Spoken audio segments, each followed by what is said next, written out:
So there's one core principle we have at My Accountancy Place that's helped us to serve our clients to a much higher level. It's helped us to give them far more value and has contributed to us growing our monthly recurring revenue by 50% in the last 9 months alone. It's a very subtle shift and very few accountancy firms around the world ever make it.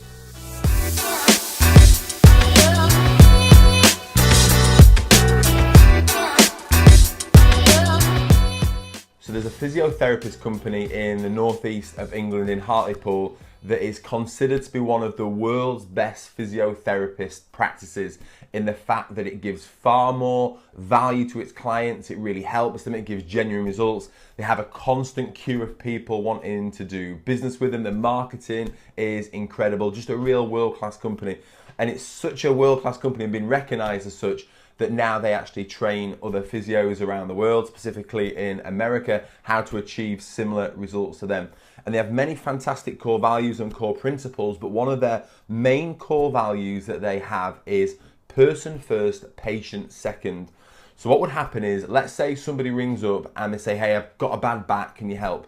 Every other physiotherapist in the country, in the world, is going to say, okay, tell me about your bad back, how long have you had it, what caused it, what type of pain have you got, whereabouts in your back is it? They're all going to focus on the actual problem and the thing that they're trained in how to help, right? Paul Gough Physio Rooms have a very different approach. And the reason why I know their approach so well is because Paul's a very great friend of mine and their approach is very different. So let's say you ring them up and you say, hey, I've got a bad back. They'll say, brilliant, not brilliant, but we'll talk about that in a second. But first, tell me what that bad back is preventing you from doing. What were you able to do before that you can't do now? What would you like to be doing that this is stopping you from doing? And the conversation might go something like, well, I used to take my grandkids to the park and I used to play with them in the park. Okay, is there anything else it's preventing you from doing? Yeah, well, I used to do my gardening. I love doing gardening, but now I can't bend down as easily, so we have to get a gardener in. Okay, anything else?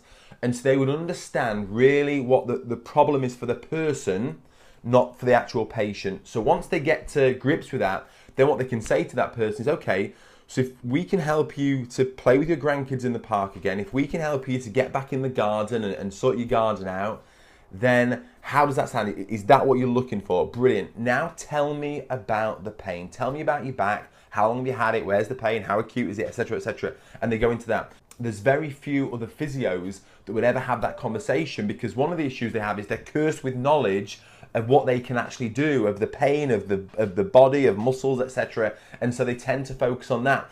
But the reality is the person doesn't care about that. And it's the same with accountancy firms. So what happens is somebody might contact your firm, they might have called you up out of pain because they've had an unexpected fine or because their previous accountant has dropped the ball, and you would typically get into a conversation around that. Or they might come to you and be talking to you about a specific challenge they've got in their business or the fact they're looking for tax savings or whatever. And very often, because you're an accountant, you'll get into conversations about the specifics, about the details that you can provide them with, about the software that they're using, about balance sheets and profit and loss and all that type of stuff. The reality is your clients don't really care about that. What they care about is their business goals and what they're trying to achieve. And it's very rare that an accounting firm would actually say, okay, we'll come on to the specifics in a bit, but just tell me about your business. What are you trying to achieve with your business? Where are you trying to take it to? What's your revenue now? What's your goal with it? Are you trying to exit your business, etc., etc.? Very few accountancy firms would ever have that conversation, but there's even fewer that would go that extra step and say, okay, we'll come on to your business in a second. What are you trying to achieve in your life? Because at the end of the day, this business is a vehicle to give you the life that you want. What are you trying to achieve in your life?